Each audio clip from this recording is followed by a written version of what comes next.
It's the old Doctor Who show, episode number 48. Terminus. You've got Terminus in your nether regions. Go forward in all your beliefs and prove to me that I am not mistaken in mine.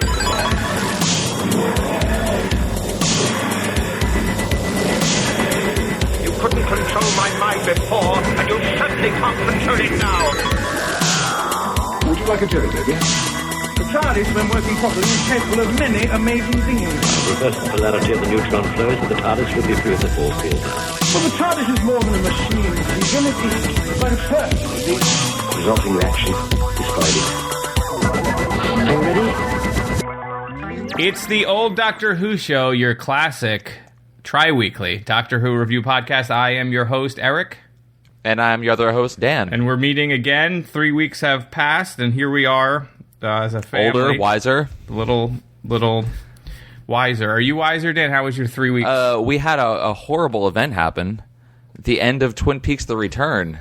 I mean, it was great because it happened, and then it's horrible because now it's over. Yeah, it's so sad. Yeah. Like a Sunday came, and there wasn't anything there. It feels empty. I know.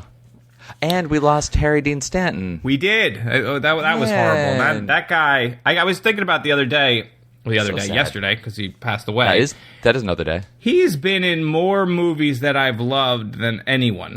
Half the audience right now is saying who, but you've seen him. You've seen him in literally everything. But yeah, Harry Dean Stanton, man. Yeah, he has been. His filmography is incredible. It's insane. I mean, you have all of the Lynch stuff. He's in Straight Story. He's in Inland Empire. He's in Fire Walk with Me. He's in Wild at Heart. Yep. But he's also in like Cool Hand Luke. He's in The Godfather 2 as like a FBI guy that's watching. I forget the character's name that's testifying against Michael Corleone. Spoilers. Yeah. Mm-hmm. Repo Man. Pretty in Pink. Yes, that's where Paris, everyone Texas, knows him from. The Wim Wenders film that's beautiful. Welcome to the Harry Dean Stanton podcast. He deserves it because he's a great musician, and we're going to go film by film through his. I think we should we might have forget Terminus because like there aren't, it's like I understand that it's because I am old and I'm getting older.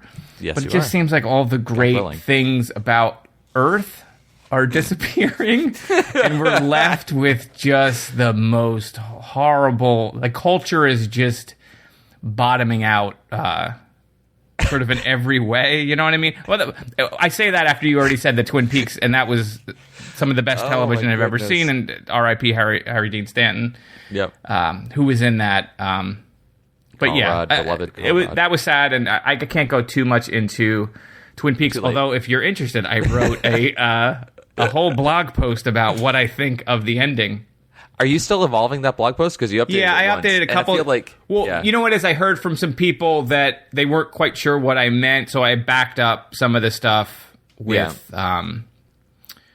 evidence. And there's things about the second episode title that I think tie into my theory. But anyway, we're not going to talk about that. The more you think about that episode, the finale, the final 2 episodes, the more it evolves. So I would be surprised if you weren't updating that blog post. But okay. Yeah, I haven't. So if you're interested in seeing that, you can go to ericgrissom.com and scroll down. I don't have like a direct link, so you had to go through all of my posts, but you'll just search for Twin Peaks and you'll find it. And let me know what you think, because I love that show and I miss it already. In the 50-plus year run of Doctor Who that I will think about repeatedly and be like, oh, that was really interesting, and it evolves over time. But this as a contained thing, every bit of it was just mind-blowing. Speaking of Doctor Who, we're here to talk about Terminus. Let's do that. And I don't think we have anything at the Doctor Who related to even talk about, right? Let's just hit the button and let's get to it.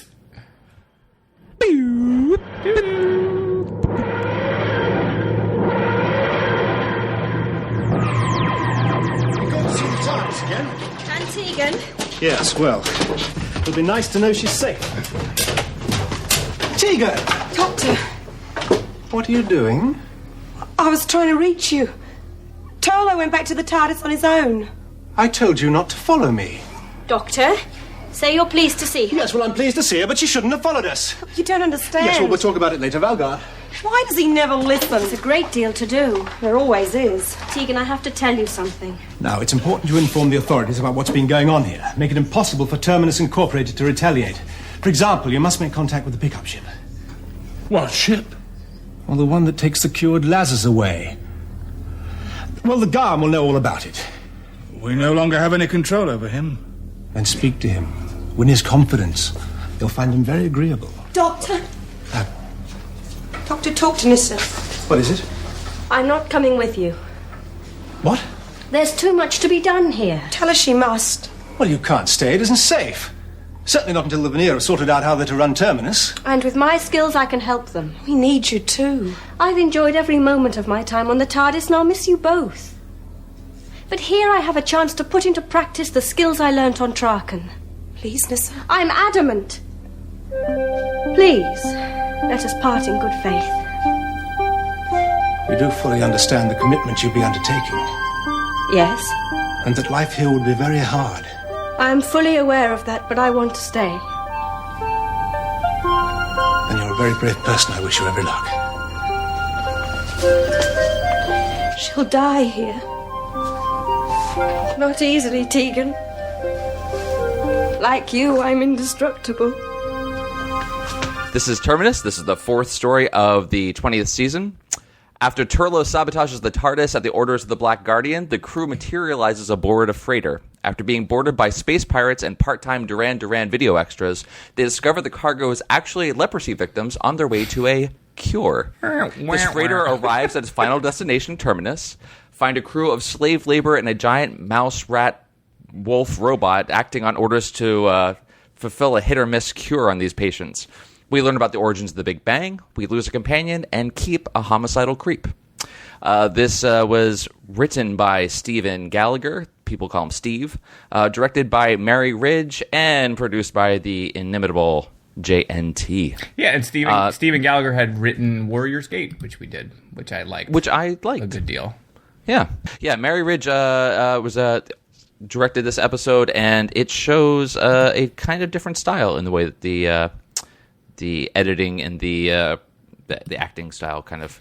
we'll come to that, because there's some weird choices, and I'm going to chalk it up to the director and not the actors, but we'll come to that. So, Eric, what did you think of Terminus? I love Terminus. Loved? I did. I really like Terminus. Adjective. I was going to say, since...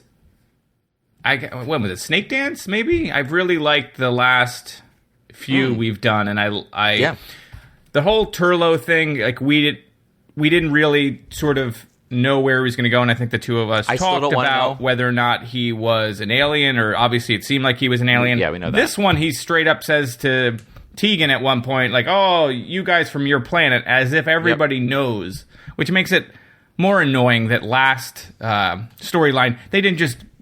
were more upfront with the fact that he was an alien. I thought that was a little strange. It was a little oblique at the beginning, and then just kind of becomes matter of fact. And I don't see how everyone's on board with that. Without any questions about it. Right, his through line is a little strange because I thought last storyline that he was going to be outed as the villain earlier in this, but he's not. And then I'm like, oh, are they sort of building him up to have where he's going to become good? Like, it seemed like, okay, a redemption story. Yeah, there's several scenes with him and Tegan, like when they're underneath the floor, hiding from the cleansing agent or whatever.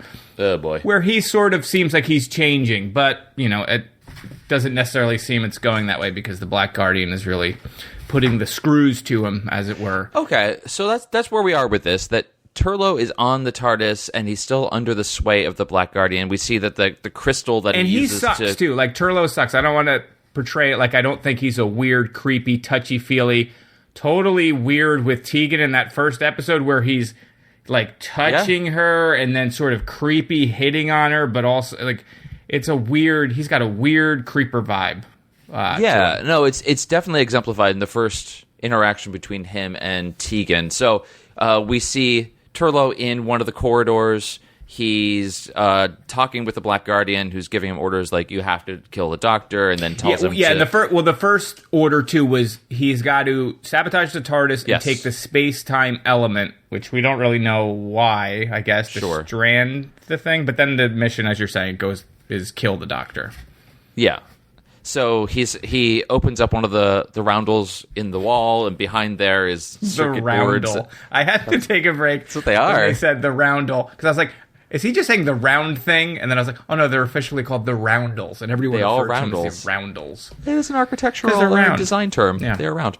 So he opens it up. We've seen that before. Like, it's been decorative in the past, but then I guess in put stuff Castrovalva, in it. they had like medical supplies in one of them at one point. So it's just, all-purpose kind of hatch. So he's supposed to sabotage that, like pull this thing out so that he can go back to the main console, and then under there pull out with the space-time element from there. That's like the heart of the TARDIS. So he's supposed to do that. Tegan surprises him.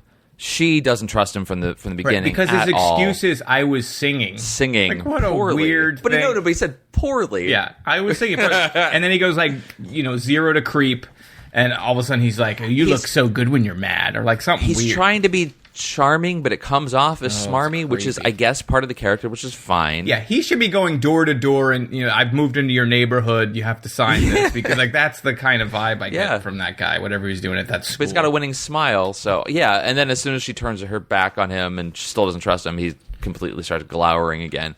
Yeah, So he starts off with that. Can we just? I'm confused about what Turlough's doing.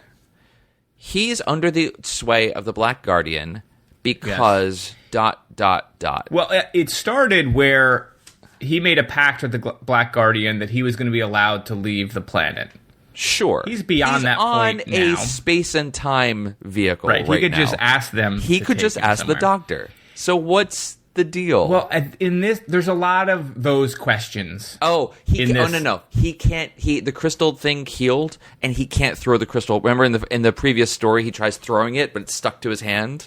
Kind of. So that happens. So that thing obviously like control like the Black Guardian like zaps him at one point. So I guess that there's under the pain of death. At the end of this storyline in chapter 4 or part 4 or whatever, episode 4. Yeah. However you want to refer to it at home in your notes.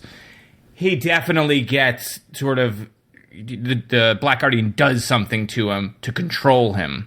Which means everything before that he was not necessarily in control. No, that's what I'm saying. It's like he's just a horrible person too. I think that he's just greedy and he's always going off with his little thing and he's constantly lying to people. He doesn't want to kill the doctor. He doesn't want to commit murder. And he also thinks that he's charming and able to like get away with whatever because he's trying to get on Tegan. And I think most assault people do think they're charming. They think that they in their head they are very charming and wonderful. We do think that. So, okay, so if given that he doesn't want to commit murder, he's on a vehicle that can take him anywhere in space and time, and he thinks he's charming, so then why wouldn't he just try to charm the doctor into getting what he wants? And or let him know, hey, this Black Guardian is this is what's going on. Just tell him what the situation is, because he must have some faith in the doctor that he can do something about it. So it's a weird. It doesn't make it. There's no motivation there for me, so it makes it very hard for me to care about this character at all. Care either in the I hope he does okay or in the more apt like I hope that they discover and just have any sort of attachment to like the story that's developing, because he has no motivation. I do like him. I don't like him, as I said, for all those reasons. But I like having a character that is up to something that the doctor is not aware of, that's always sabotaging it. That makes it a little interesting. It's starting to feel a little far-fetched that no one's figured it out other than Tegan. Yes, I agree with that. That he is, he sabotages the TARDIS, so as we're saying, he's pulling out the time element. This creates some kind of fuzzy thing that only seems to attack Neesa in her chemistry room. He's in the control room when they arrive, and they never think, like, did you touch anything, or did you do anything? Nothing. Or Tegan already thinks he's it just seems a little odd that he's not under the doctor's suspicion at this point. Yeah, only Tegan. I mean, she found him by the roundel, and it was still like it popped open when she was talking to him, and now he's in the control room when something crazy is going on. So she should have at least put 2 and 2 together. Yeah. Can we take a break first and stop doing this podcast? No, I thought you'd never ask. Can we talk about Adric and how even him gone in the send-off episode, they make a point of Turlough says, "Oh, whose room is this?" Because they give. The TARDIS is endless inside. There's plenty of rooms. They give up poor Adric, who's not. He's not been dead that long. No. They give his room up, and Turlough's like, "Oh, who's Adric?" And then Tegan says it doesn't matter. Yep. And it's like, hashtag never forget at that point. But she's sort of... I think that was more directed at Turlough and not wanting to, open up that wound in front of him. It was, but was it? I mean, seriously, I think that was sort of directed at us to say that no one cares about poor Adric. But give him another room. At least keep... The guy's got his all nice stuff there. He's still got his, star charts and his... You can't just give him, Romana's old room, or who... I guess Neesa's probably in that. I guess there's only, 3 rooms, and they just have that... That's it. She should have been someone better than you, or I don't know. It was a little weird. It was poor Adric. Now his thing's gonna get trashed by that creep Turlough. It was just sad. She was basically saying throw everything away. Did they use that room because of what's gonna happen with Neesa later?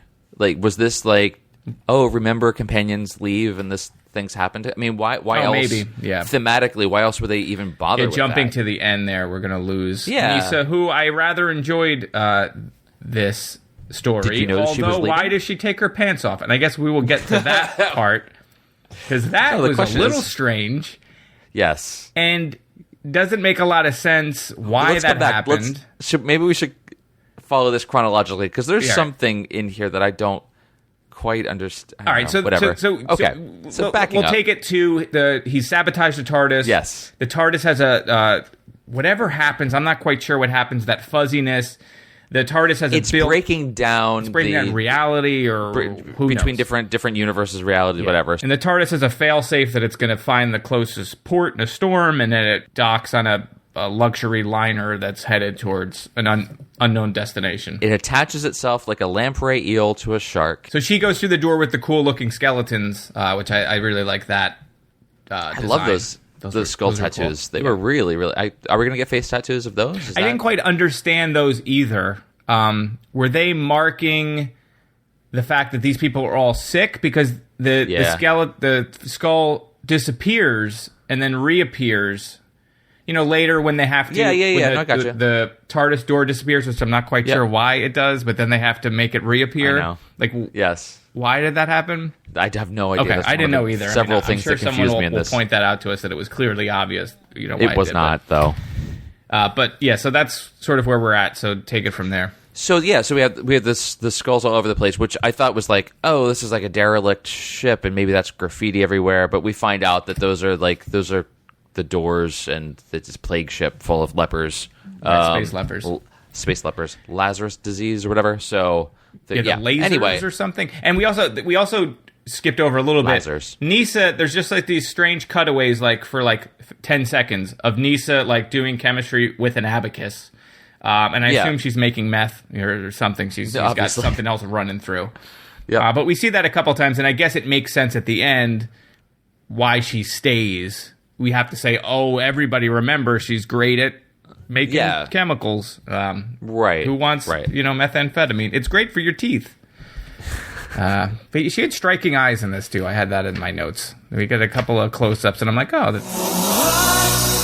just died on your arms tonight. I'm glad that you were able to. Yeah, I like that. And then she takes her skirt off, and it was just weird. Okay. And it's like, so why are you taking all of your clothes off? There's weird things that happen with Neesa throughout this. I think that is kind of the theme. There are very weird things, traumatic things that happen to her. Well, okay, there's that. But I mean, so I mentioned before, the direction. I'm going to chalk up to the direction. First example of that is, Neesa's vacant look as the pixelated blob is moving through her room, and then the door appears. She just seems like she's not quite all there. It's the fumes. Fine. I think it's the fumes of whatever she's making. So she goes through the door into the freighter, and she is told to run away from it because it's going to come and get her, which it doesn't. It doesn't even whatever. Yeah, you get the sense at that point that she's infected by the blurry thing because she drops her book, and the book is burned. You see the book later when they pick it up, the edges are sort of charred. Crispy. But they never play up on that. And then later on, she gets infected with the virus. So it really had nothing to do with... No, she was just freaking out because of this thing. Why does she drop her She book? runs away, and then it's getting away from that area, and the doctor finally comes through to find her, and he is walking around a corner, and you see her crouching down by some stairs. Yeah, hiding in the middle of, She wasn't hiding behind anything. She was just crouching down like a small child, covering her eyes and thinking that no one can see her. Yes, it was. There was no cover for her. None. It was a terrible hiding thing. And at that point, I'm with you, I think, and I'm thinking, oh, she's infected by this thing. She's breaking down. She doesn't know where reality is. But she just was like, oh, was a little scared. But before that, she drops her book. Do you remember she drops her book, though? Why didn't she keep her book? Because she was running in terror. And then instead of dropping her dress, she could have dropped the book, and then they could have found the book, and that could have, Well, the book was the marker for Turlough to know where the entrance to the TARDIS was. Because she dropped it right outside of the... Yeah, but you didn't need that. Okay, you're asking why they did it. That's why they did it. She brought the I know, book but they have two times she dropped that her she dropped skirt later. Something. I'm just trying to look for a way where she doesn't have to drop her pants and walk around in a slip. I don't know why you're looking for that. I think the fact that she dropped her pants should have been a feature of pretty much every story. It's like her last story, and they're like, just keep taking her clothes off. The kids like it. I don't know where to go with that. So her hiding behind nothing and covering her eyes, that happens.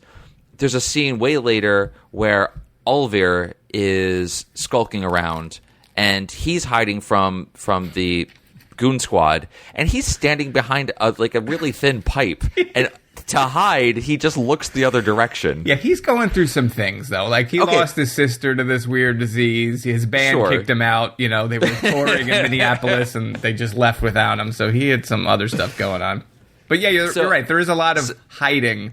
So that happens. Also, sight. Neesa, when she's chained up and the wolf mouse robot comes and gets her, there was a fight scene with Olvir and one of the guys, and so Olvir's not watching the Garm come and take her away, turns around and just shouts, "Where's Neesa?" And she's fully still in frame. I will have a screen grab of it, but she's still fully in frame. So it's not the characters, it's the direction was real weird. There is a lot of that. That scene that you just mentioned, also I had in my notes, where it was just completely obvious that these people are moving behind them, and then they have no idea where they go. But to back it up a little bit, so so we arrive on this ship. They can't find anybody, so Neesa's hiding, weirding out. The Doctor and Neesa become a unit, and they're walking around. Yeah. Turlough and Tegan, they leave the TARDIS, and the door closes. And then disappears, and they have no way to get back to the TARDIS. So now they're walking around looking for the Doctor. Yep. The Doctor and Neesa arrive in an empty control room, and at that point, or I guess the Raiders are already there. There's also a group see the Raider ship. Yeah, Raider ship that's looking to rob it because they think, hey, this place is leaving a wealthy planet. Maybe there's some good cargo here. And that we turn out the cargo is, as you said, a bunch of lepers. Terrible, sick people. I literally out loud said wow as soon as the Raiders came on board because of those costumes. Oh, that was so... And the helmets. The helmets. It was like, who are these space cocaine cowboys? Because I want to ride with them. Like, I want to see more of them. And the...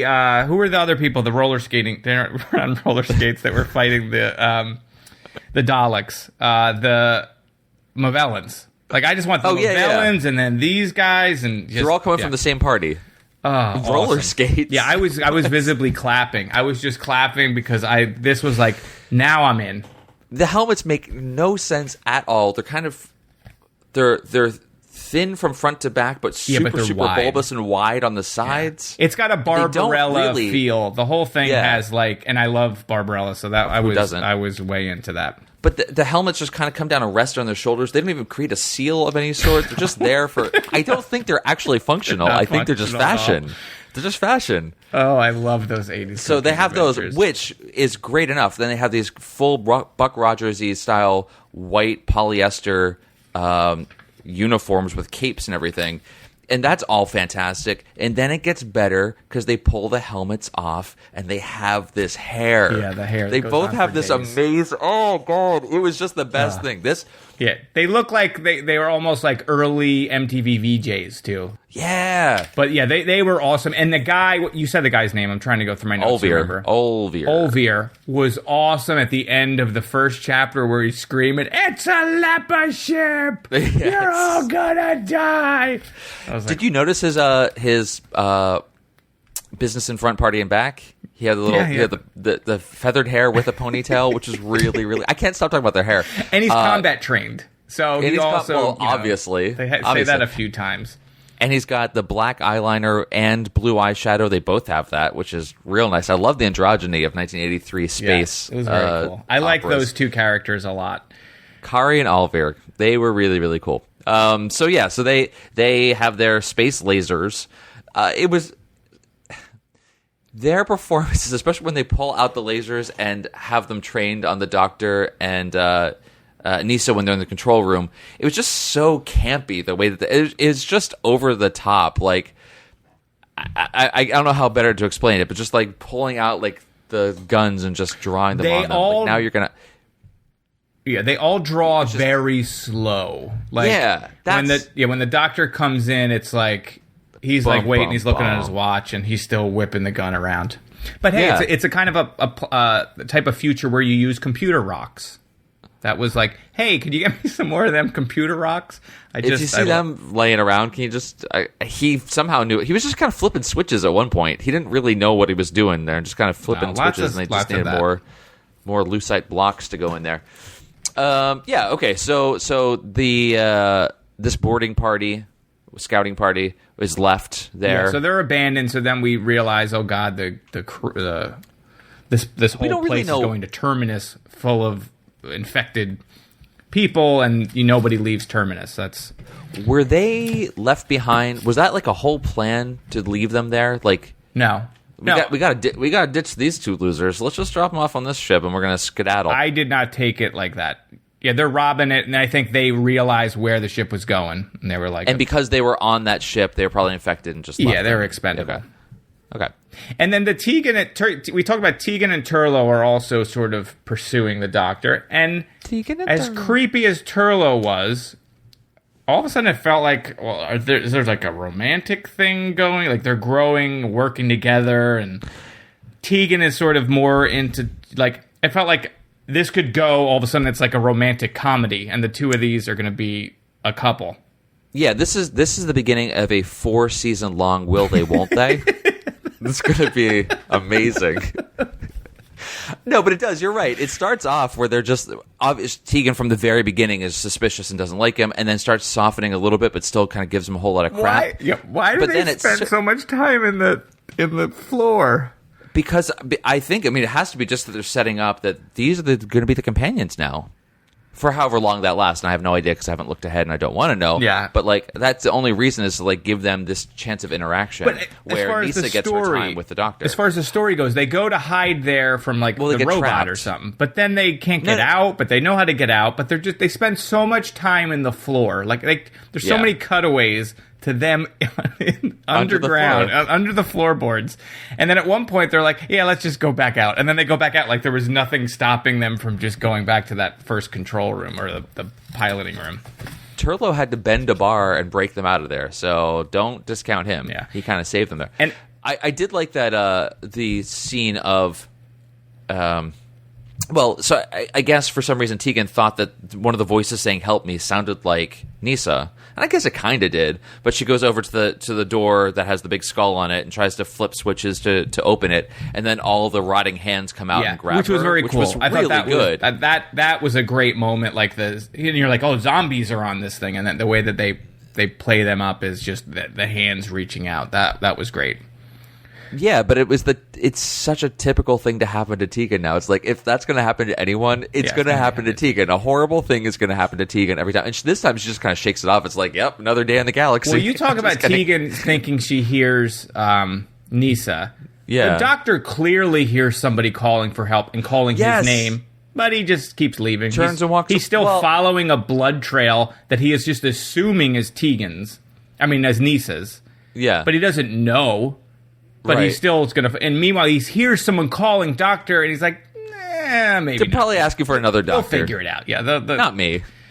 Well, he's obviously not a fan of Tegan either, because we get that later when it's brought up, like, it'd be good to see Tegan again, and he, like, rolls his eyes or he looks up, and it's like, why are you spending time? Take her home. She doesn't need to be there. Oh, I hate how much he hates her. Yeah, I do as well. That's just mean. Their relationship, their dynamic is not fun. It's toxic. Not a fun... Yeah, it's toxic. It's toxic.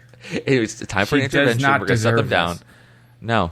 We didn't talk about, too, so when we arrive at this ship, the ship goes to Terminus, and we introduce a whole other plot line. Yes. So there's these guys in what look like Dune-style golden still suits that are like these armor hazmat suits that have like kind of weird snakes on as a belt. Did you notice that? Like I didn't notice there's the a snake. detail when they see the belt. It's like two snakes.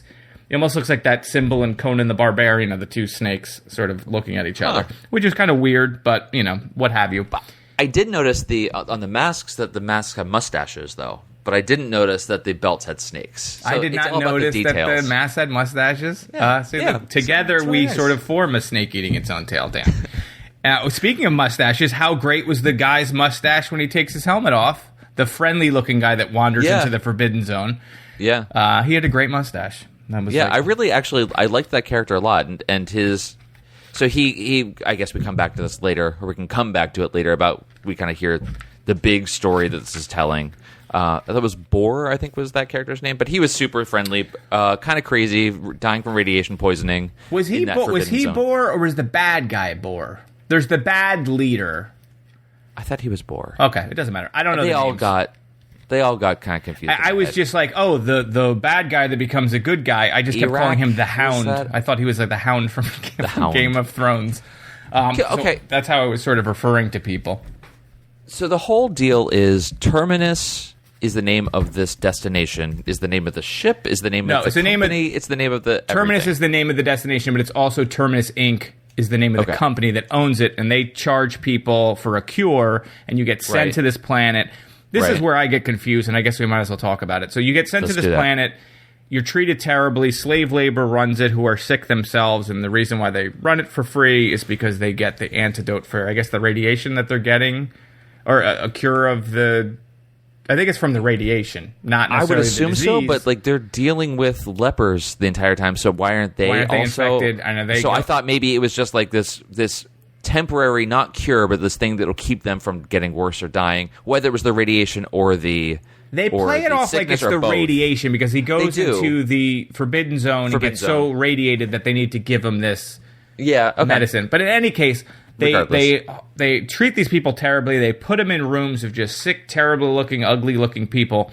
Then they take them via dog or rat or wolfman robot. to a room where they're then doused with even more radiation, which somehow cures the sickness. Sometimes does. Leprosy. Sometimes, because it's not regulated, and it's either too much or too little, and if it's a perfect balance, you're cured. If not, you think you're cured, and then you die of cancer years later.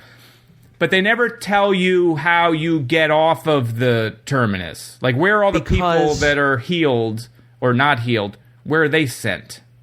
That's a great question, because it's stated from the beginning that no one ever comes back from Terminus. Yes, that's why I thought there would be no cure, and it was a ruse. But then she's like, no, the cure works sometimes.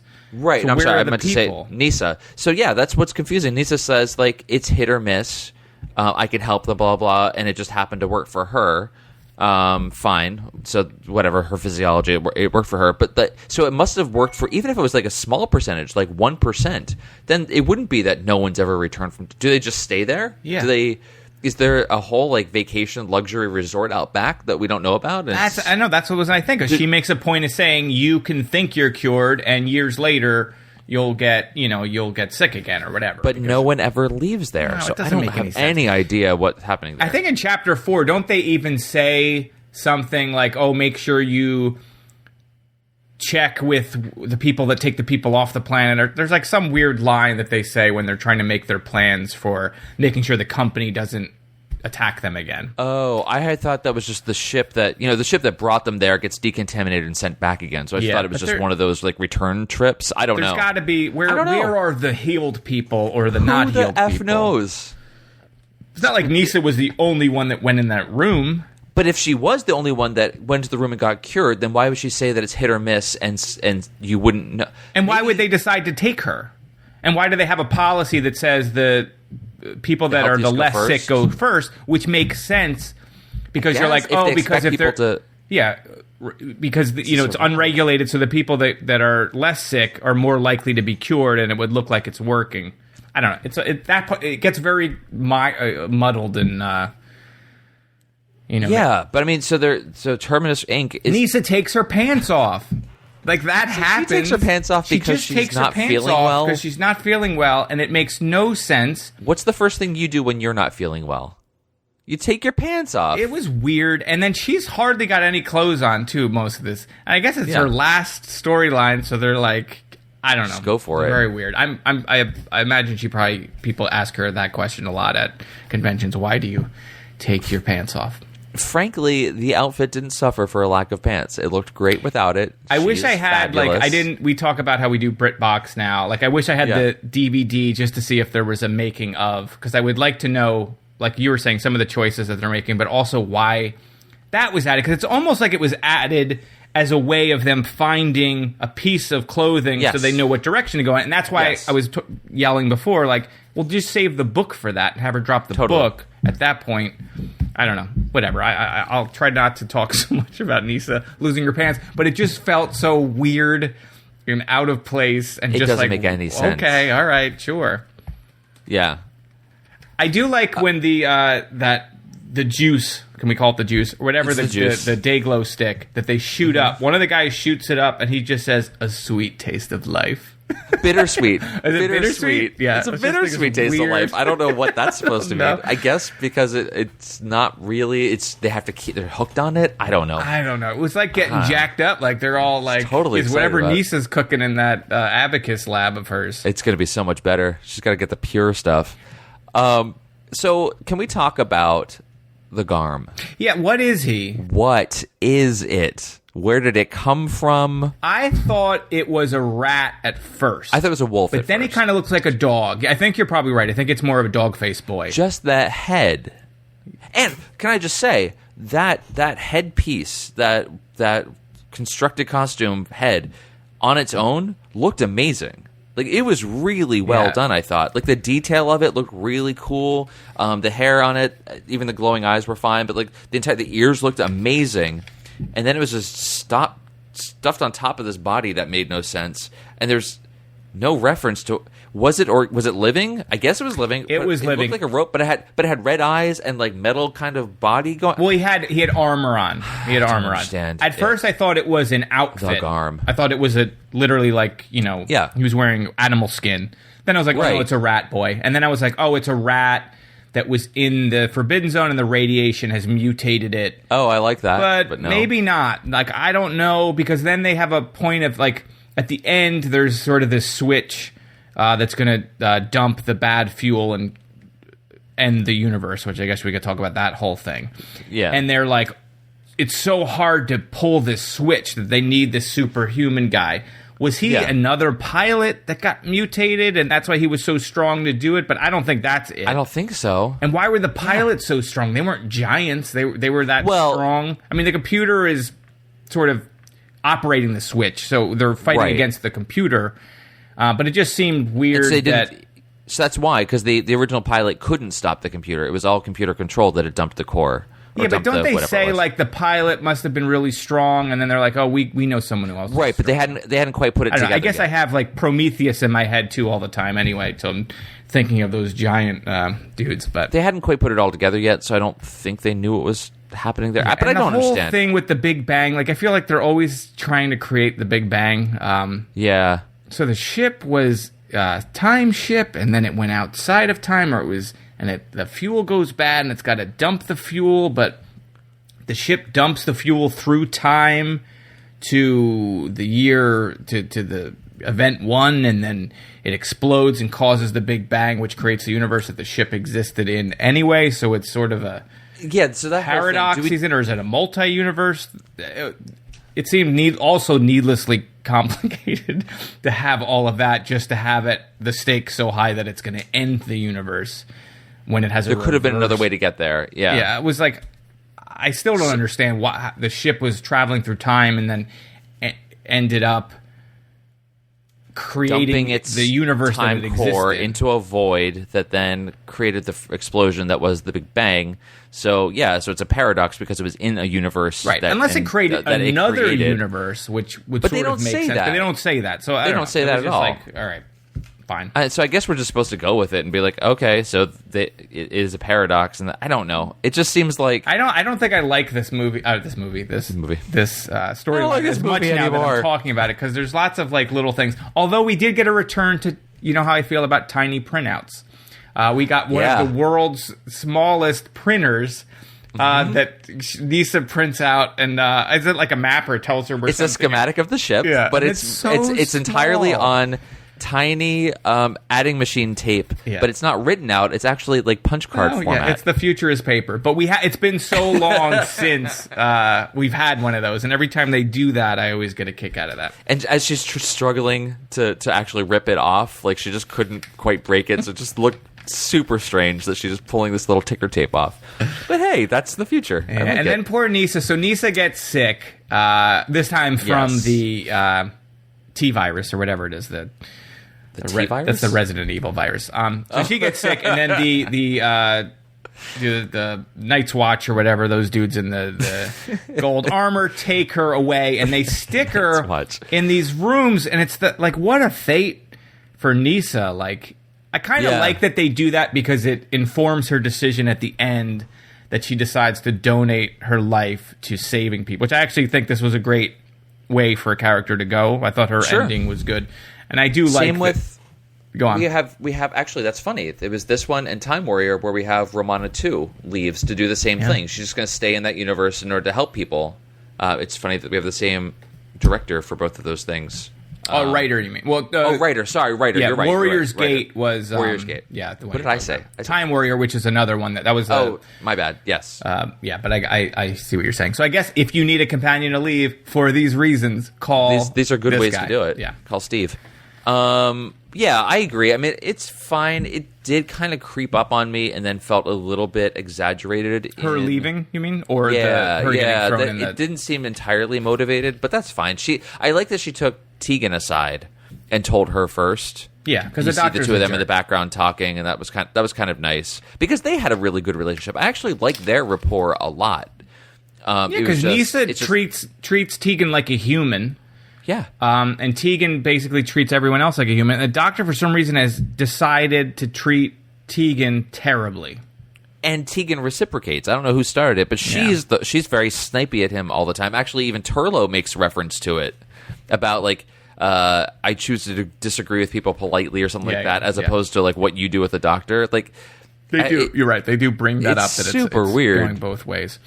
Speaking of bands, so then we lead the Gold Leader guy. He's clearly in the goth band that is going to fight the new wave band of this whole thing is a battle of the bands at the end. But I liked him because he also seemed like he was also a vampire of some kind. He could have been hanging out with the vampire crew from that other story that we did. The Doctor gets into a shove fight too at one point. So when he does a lot of shoving, a lot of weird fights. The fight choreography is not the best. All the fights are shove fights, basically. Well, then they get into the fights with weapons, and sometimes a fight that starts with a weapon and then goes right to the strangle. There's a lot of I'm going to hit you, but no, I'm going to use my strangle. Hands. Yeah, well, that's a Krav Maga, I think. So that makes sense. Not the best directed action scenes, I would say, in this. But that's kind of true for the entire show. No, sometimes they're better. I mean, they're not much better than this. They're not good. They're pretty much always not good.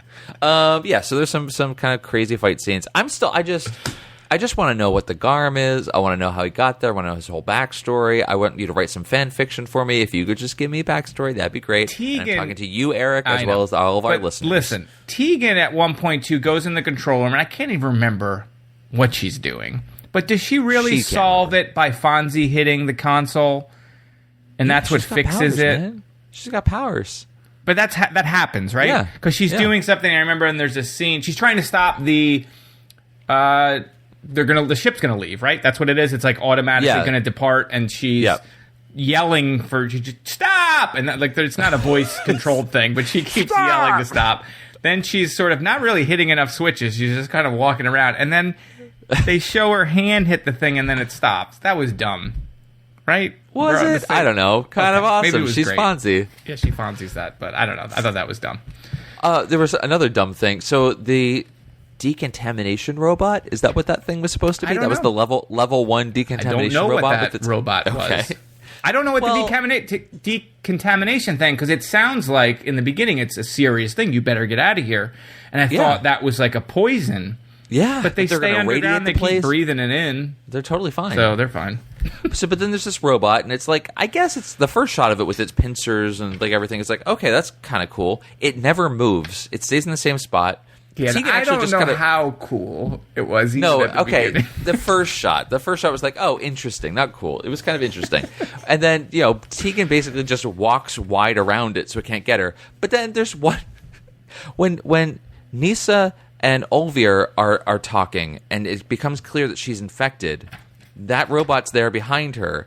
A camera cuts to Olvir saying, like, he's not going to help. He just turns his head away. And you cut back, and Neesa stepped back like 6 feet to be within reach of the thing so it could put its claw around her. Yeah. It was real awkward. Like, put the robot on a dolly, pull the robot towards her, and then it can put its pincher around her wrist and pull her away. That's fine. But she literally had to move back a good 6 feet in order to be within range of it made no sense. Okay, I believe this is the first and only Doctor Who story that this woman directed, and maybe this was an early thing that she directed. Period. Because I looked on her Wikipedia page and there was not that much stuff listed. So, maybe she just didn't have a lot of experience blocking. Yeah, because there's you mentioned earlier, right around this time in that 4th chapter. Yeah, Neesa's taken away by the dog boy, and it's just in the back. Like, it's all very awkward. People have to turn one way while someone does something out. Like, it's all it's very sort of I have problems thrown with together. That. Yeah. Do we kind of hit everything though? I think that's that's it. We get to the end. We talked about how they have to stop the computer because the computer is going to now jettison bad fuel. Right, it's going to end the universe. Yeah, end the universe, and they stop it, and that's so. Over. Then Wolf Boy was able to stop it. Neesa decides to stay because she's going to stay. She's going to synthesize this elixir for them, so the crew doesn't have to be enslaved by the corporation anymore. Yeah, while at the same time perfecting the cure, so regulating it and improving on it, and which is great. I like that. I thought that gave her a thing, and maybe, I don't know if we're ever going to revisit her. Probably not, but if we did, what's also so then what's going to happen is this crew doesn't have to be under the thumb of the Terminus Corporation anymore. They can stay there and actually help people and help Neesa. Neesa's going to give them the supply that may be even better for them, and they were afraid that the Terminus Corporation was going to send soldiers there. But they're not going to come because no one ever leaves Terminus, and people are afraid to go there. It doesn't make any sense. And once they start curing people, people are going to be leaving Terminus, and then the corporation's going to realize they can profit off of a successful.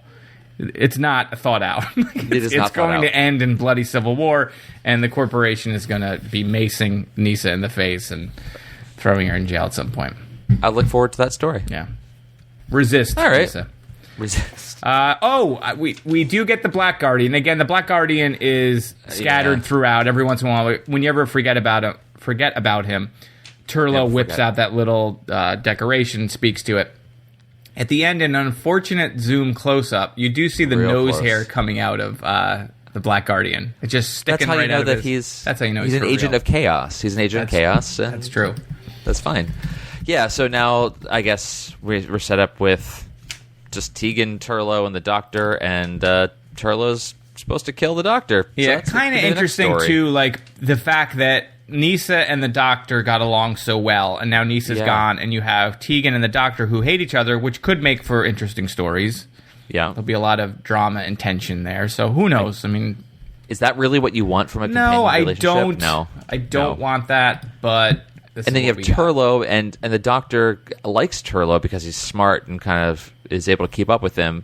But Tegan hates him. But maybe there's a friendship's budding there. But yeah, it's just a weird dynamic that's going to be set up here. So I'm interested to see what the next story is all about, because I don't think, from what we had kind of gleaned, that Turlough doesn't stay for long.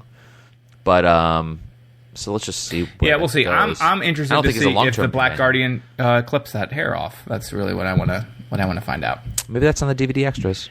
Perhaps. So I think that's it. So all in all, I like this more when we started. I like it a little bit less now, I think, having talked about it at length. I usually have the exact opposite arc where I'm like, it's okay, and then you talk me into really liking the story at the end. This one, I pretty much had problems the whole way through. And it was okay. The ideas were cool. I will say this. The ideas were fine. I will say this. This storyline is the Alien 3 of Doctor Who episodes, because I like Alien 3 a lot, but it's a very flawed movie, but the concepts behind it are great, and you can see the good movie is there that the studio ruined. And if you watch the assembly cut, it's a much better film, but in any regard. It's an overly long, better film, though. The ideas here are cool, like a sickness, the corporation is exploiting people, and then they get sent to this planet, and there's really no cure, and I liked all that stuff, and I like the fact that the workers are terrible, but then you find out they're also slaves to the corporation. So all of those ideas were cool, and Space Raiders that look like 80s rock stars is awesome. It really is the best part of the story. Yeah. It just needed a better director, maybe, and the storyline maybe didn't need to be so all over the place. Yeah, a better story editor. Less details might have helped us. Like, you didn't need all of the details that they had going on. Yeah, flesh out some of the central ideas and don't add on the Big Bang. That would have helped a lot. And maybe not the Garm being... Just explain the Garm. Okay, I'm done. Yeah, we may never know what the Garm was. No. But maybe he'll get his own spin-off. Like... That would be amazing. The Garm World Adventures. According to Garm. That's really good. I like that. We always talk about when a companion leaves, we sort of weigh in on them. I was completely surprised, and I kind of liked Neesa, so I was a little bummed. I'm bummed that she's leaving because I don't know. What do you think as far as companions go? How do you rate Neesa? Yeah, she's one of my favorites.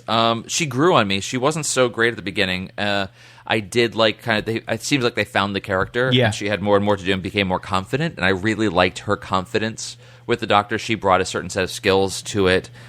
She was also able to kind of keep the Doctor in check when he wasn't kind of paying attention to things he should. So she was a very kind of co-equal. Well, I feel the same presence way. on the TARDIS. Once they really started leaning into her being super smart and able to figure out things and understand the TARDIS and concepts better than everyone could, that character became interesting. You know, in the beginning, it was sort of she was this. She was the daughter of the king, right, or whatever, on Traken. And then once you sort of had Adric doing that same thing because he was the math guy, and once he sort of went away, and then Neesa really fit that role well. Or they kind of evolved their two roles. It was the way that Adric and Neesa kind of played off of each other because he had the more math strengths, but she had the kind of deeper understanding of other things. Yeah, but it felt like they gave her all. She sort of just absorbed that thing. She did. I agree. I just that's where the character sort of evolved for me, is when that relationship between the two of them kind of shifted a little bit and settled in. And then you added Tegan, and it just gave her another dimension because she was able to kind of play in the middle between all of them. And then, I'm really upset. And it was nice to have a character or a companion with the Doctor that they weren't fighting about. Yeah. You know what I mean? Like, it was like, now who knows what we're going to be walking into. We have the unlikable space creep and Tegan. I think actually the Doctor. All three of them in their own ways are very unlikable. So I'm not exactly psyched for the next bit of the story, but let's see what happens. Yeah, and maybe the Black Guardian's going to be the next companion. Well, it's going to be even better. So we didn't get any emails reviewing this, right? We don't have any listener reviews? I had forgotten to even post anything about this, so no, we don't have anything about that. Sorry, we folks. do have a iTunes review, and that's my favorite thing in the world. I just died of your arms tonight. You know that, Dan. I get so, and the old Doctor Who show promised we will read it, and I can't wait to read it. Or you read it, actually, because I like to listen. Oh, man. All right, so new iTunes review that I need to pull up here because I don't have it. Yeah, this was from September 5th, so it's not that long ago. But yeah. Oh, there it is. Okay. So we have an iTunes review, 5-star review. Thank you so much. The title is Best Doctor Who Time! ! Folks, this is the first time I'm reading this, so I'm getting excited just trying to read it. Oh, this is from Elspeth. I think she's written in before. Thank you very much, by the way. So Elspeth says, finally giving a review to this delightful podcast. Only review I've ever given. Because you. Eric and Dan talking tri-weekly about classic Doctor Who stories is one of the highlights of my tri-weeks. Oh, man, this review is one of the highlights of my year. She goes on to say, they are right on in so many ways as they delve into the show, watching episodes usually for the first time. A+ for their unique, funny, stupid, carefree, detailed, refreshing, honest takes on each episode. Thank you. That's the exact mix we were going for in that order. Each one of those things we try to hit in our own way. You've ticked all the boxes. She lastly says, they're cool dudes talking about cool things. It's a pretty cool time if you're into that sort of thing. I like that. I think that's a good pull quote there. Because that was, subsequently, that was the name of my roundtable called Talk About. Where I was, it's just a bunch of cool dudes talking about cool things. You want to talk about stuff? Come to Eric's Corner. We're going to talk about things. That's what I should have did. I should have had a video podcast where I just kind of talk about youth culture. This is the best thing ever. This was an awesome. That was the best review. This was a great review. And thank you, because you also took us to 20, which I had been trying to get to 20 because I feel in my head that somehow that helps us. That's the perfect number 20 to have. I love it. Yeah. Thank you again. Thank you. That was, and I do recall you saying that.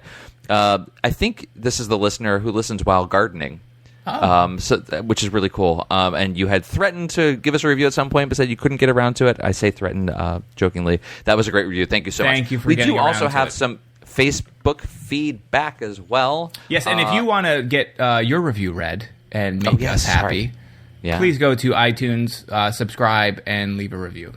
Yes, you can do that through if you're on an iPhone or iOS device, you can do it on the podcast app as well, directly in the app that you're using to listen to us. So that's even easier. Okay, so from Facebook, that's facebook.com/The Old Doctor Who Show or TODWS. Which is it, Eric? TODWS, Dan. Okay. The facebook.com/TODWS. This is from Mark says, yay. Love your podcast, guys. Makes me so happy to hear people talking and joking about old episodes. Makes me think of being a teen watching Doctor Who and making commentaries with friends.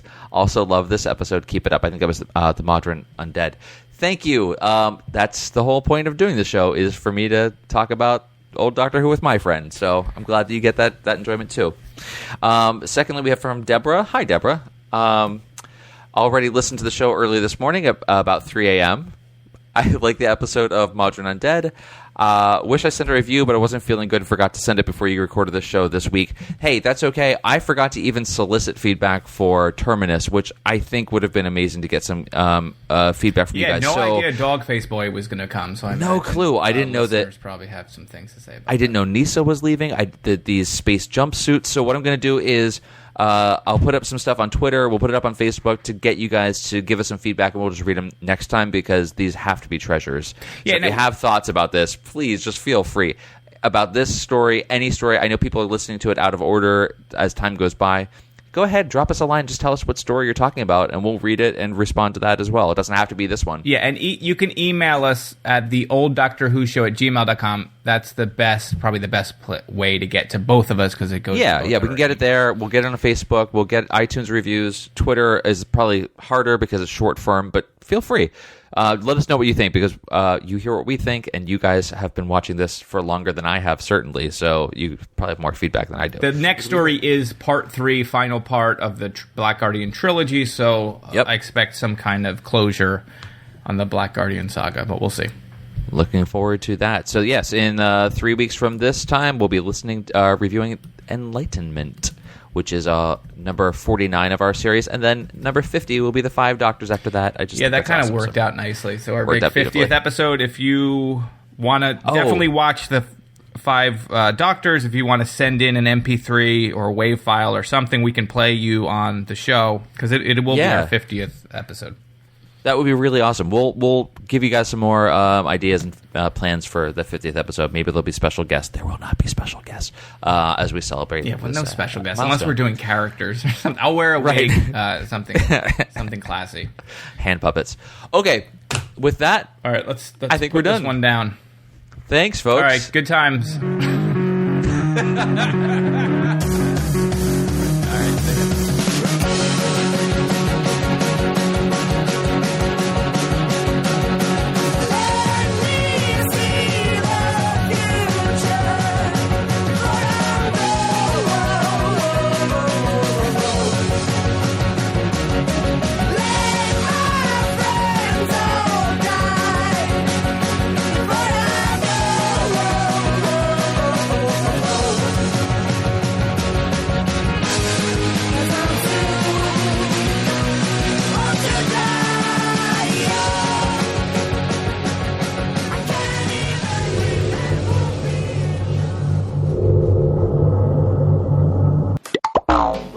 robots, you know?